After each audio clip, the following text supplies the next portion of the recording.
What has been the overall effect on cricket after the introduction of limited overs? Well, the most important effect it has had on cricket is running between the wickets. I mean, I've seen the change come right in front of me. When in 1971 I first came into international cricket, one never saw the sort of running in between the wickets that's subsequently taken place, and that's only because of one-day cricket, where you actually drop the ball and you run. The other thing is fielding.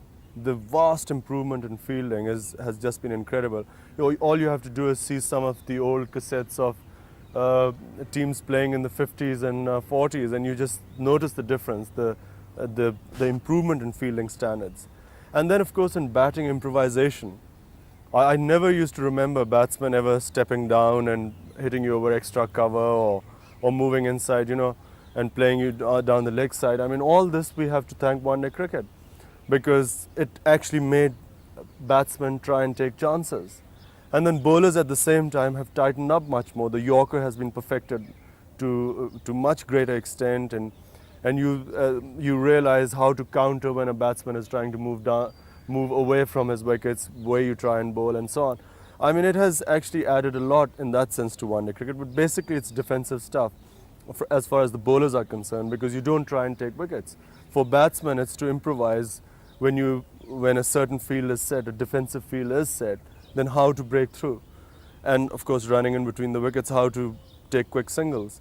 I think these are the three major effects. What about this aggression that's come into the game now? Is it more or less than it was?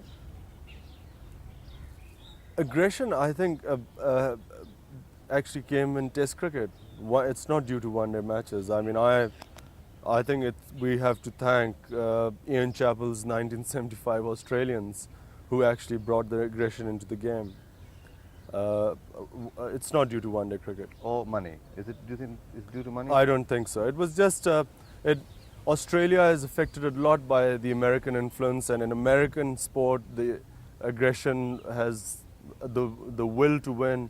They have a completely different psychology to sport, and I think from there it went to Australia, and Australia everywhere.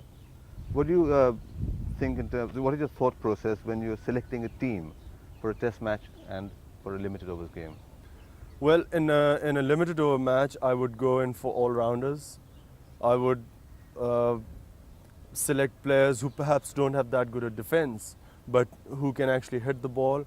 And then I would go for far fewer batsmen, specialist batsmen. Like, I mean, in India, we played one match with only 3 specialist batsmen, and the rest were all-rounders. I wouldn't do that in a Test match, because naturally there are 2 innings, and the temperament of a batsman is much more important. In a one-day match,